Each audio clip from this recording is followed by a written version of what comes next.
Have you ever caught yourself wondering, is this the year I start to slow down?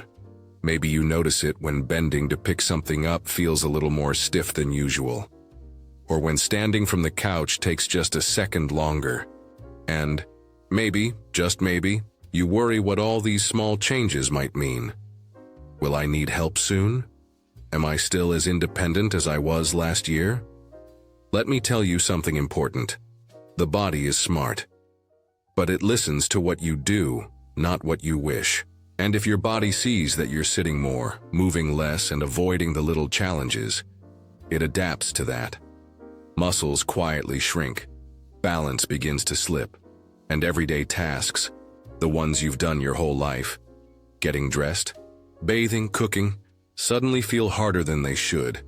That's how independence quietly slips away. But here's the good news.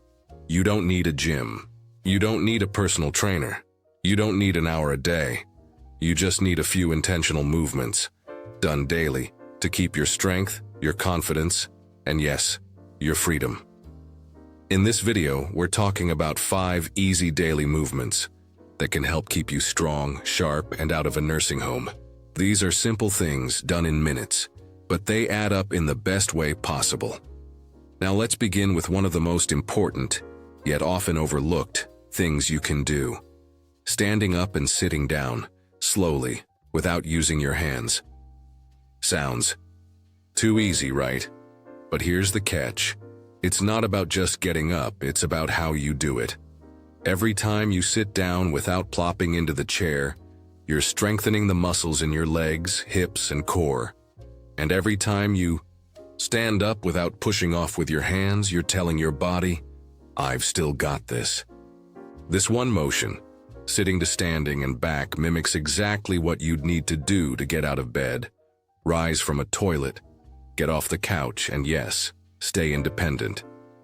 If you make this a habit, maybe 5 times in the morning, 5 in the afternoon, 5 in the evening, you'll be amazed at how your body responds. Your legs get steadier, your balance improves. You'll notice it when reaching into a cupboard or stepping into the bathtub.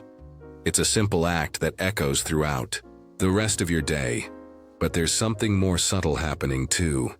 When you challenge your body, even just a little, you send a message to your mind.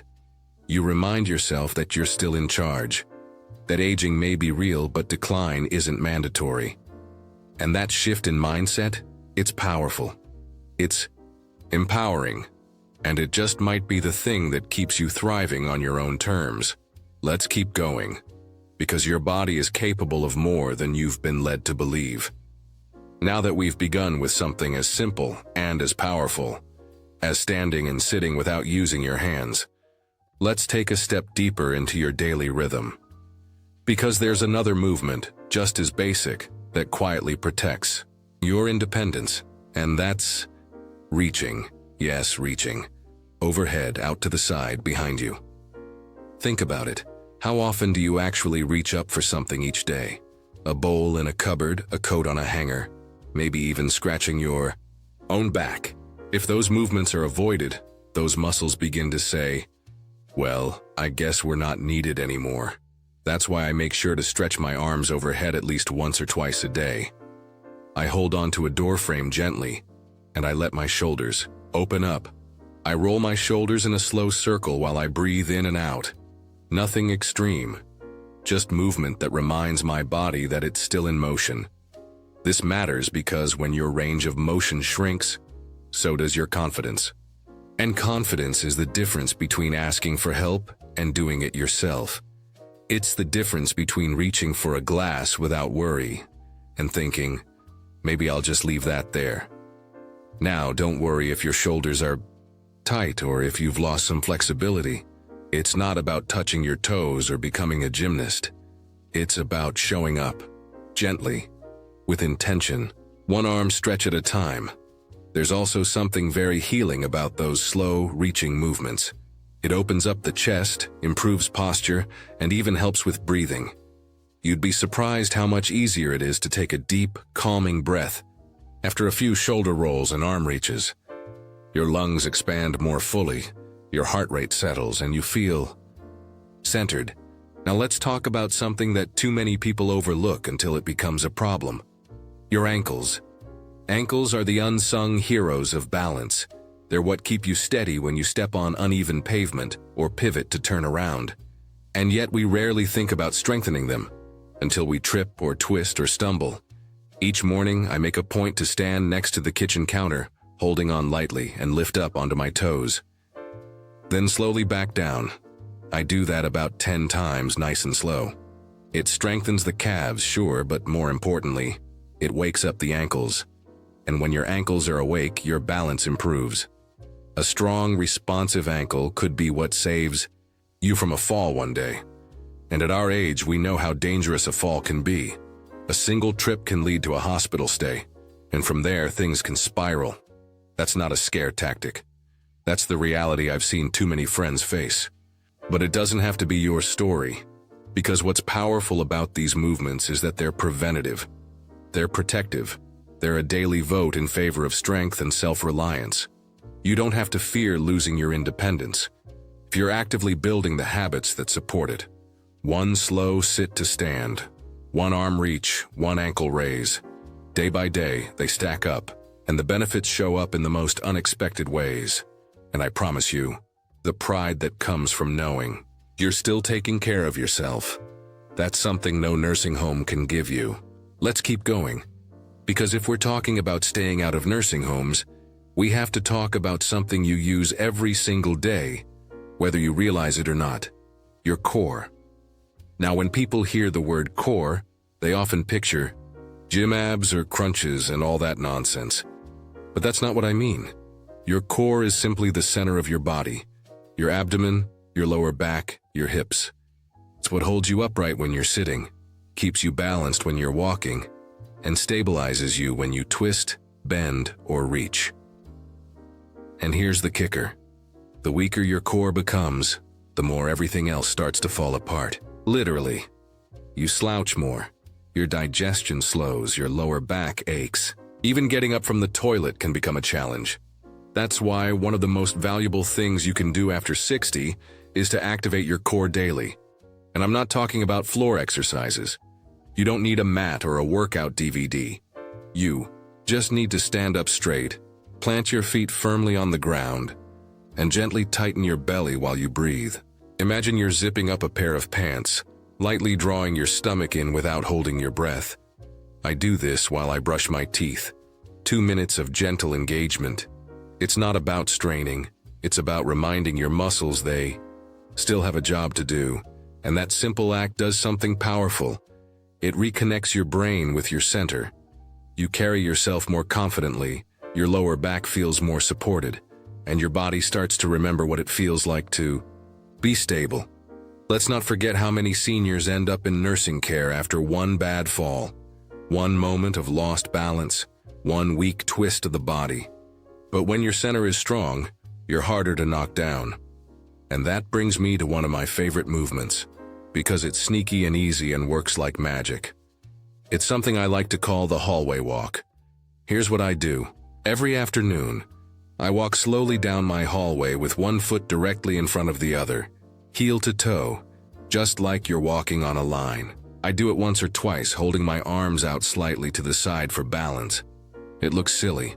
It feels silly at first, but it trains your balance, your coordination, and your confidence. You start to trust your body more. You're less hesitant when stepping into a store or walking in a parking lot or going up a curb. And trust me, that confidence radiates. You start to look younger, simply because you move like someone who believes in themselves. And here's the truth most people avoid. Independence isn't just about what you can do today.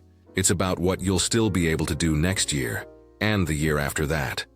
Because aging doesn't take you out of the game all at once. It happens inch by inch, unless you push back. That's what these movements do. They're your way of pushing back, of saying, "No thank you, I'm not ready to give up my freedom. Not today." And let me tell you, once you feel the difference, even just a little, you won't want to stop. Now, there's one more daily movement I need to share with you, and I truly believe it's one of the most powerful things you can do to stay independent, steady, and out of the nursing home for good. It's something you already do, dozens of times a day, sometimes without thinking. But when you do it with intention, it becomes a kind of daily strength test. I'm talking about the sit to stand, not an exercise, a habit. You see, every time you get out of a chair, whether it's the kitchen table, your favorite armchair, or even the edge of your bed, you're using some of the most important muscles in your body. Your legs, your hips, your core, they all work together to lift you. And here's the real kicker. The ability to rise from a chair without using your arms is one of the strongest predictors of independence in older adults. So instead of flopping into a chair or pushing yourself up with both hands, try this. Plant your feet firmly, lean slightly forward, tighten your stomach just a bit, and push up through your legs. Then lower yourself back down, slowly, controlled. Like you're telling your body, I've got this. Do it once, maybe twice a day, on purpose. And over time, your legs will remember how strong they really are. I do it every evening when I get up from the couch to make tea. No gym, no weights. Just using my body to keep my body strong. And here's what's beautiful. When you treat simple movements like they matter, they start to matter more than you ever expected. That rise from the chair becomes a moment of strength. That balance, walk down the hallway, becomes a burst of pride. That gentle breath in the morning becomes a doorway to energy. It's not about being perfect. It's not about doing everything every single day. It's about building little anchors throughout your routine. Things that keep you grounded in movement, in strength, in dignity. Because what we're really talking about here is not just staying out of a nursing home. It's about staying in your life, still making your own cup of coffee, still reaching for your favorite mug from the shelf, still bending down to pat your grandchild's head or pick up a dropped fork without fear. It's, about the tiny freedoms that make life yours. I've had friends over the years who let those things slip. Not because they were lazy or weak, but because they believed the lie that aging had to be this slow, steady surrender. But it doesn't. You can fight for your independence with just a few minutes of movement each day. You can build strength with nothing more than your own body and a little bit of attention. And perhaps the most surprising part, you'll start to notice it in how you carry yourself. People will say, you seem lighter, stronger, more present. And you'll smile, because you'll know why. Sometimes people ask me, is it really worth it? These little movements, these small habits, can they really keep you out of a nursing home? And my answer is always the same. Not only can they do. See, aging isn't about avoiding decline altogether. No one gets out of it untouched. But it is about slowing that decline, bending the curve, and making sure you stay in charge of your body for as long as possible. And the truth is, most people don't lose independence because of one big injury. It's not a dramatic fall or sudden illness. It's the slow erosion of strength, balance, and confidence. One forgotten habit at a time. But the opposite is also true. Every time you pause to lift your legs while brushing your teeth, every time you balance while waiting for the kettle to boil, every time you push up from a chair using only your legs, you're writing a different story, a stronger one, a longer one. And it's not just physical. When you move like you trust your body, your mind follows. You feel more capable, more grounded, more in tune with the world around you. I've noticed that when I stay physically active, even in the tiniest ways, I feel less lonely, less anxious, like I'm part of life, not watching it from the sidelines. And that's what I want for you. It's easy to think it's too late. Maybe you've been sedentary for years. Maybe you've had injuries. Maybe just the idea of moving feels exhausting. But I promise you, starting today with one small movement can begin to shift everything. You don't need to climb mountains. You just need to stand tall in your kitchen, breathe with intention, lift your knees a few times, stretch your arms to the sky, or sit and stand with focus. These 5 simple movements we've talked about, they're not just exercises, they're lifelines. They're daily reminders that you're still here, still strong, still capable of taking care of yourself. So I'll leave you with this. Your independence is built, not born. And it's never too late to begin building it again. Start small, start now, start exactly where you are, with the body you have, the breath in your lungs, and a decision to move with purpose. If you found value in this video, take a moment to share your thoughts. In the comments, what movement do you do each day that helps you feel alive? What little victory have you claimed recently? And if this inspired you, I'd love for you to like the video, subscribe to the channel, and join us here for more tips and stories that help you stay strong, sharp, and fully alive after 60. Because here's the truth, life doesn't end when you get older. In many ways, it begins again. Here's to moving like you mean it, and living every day with intention and strength.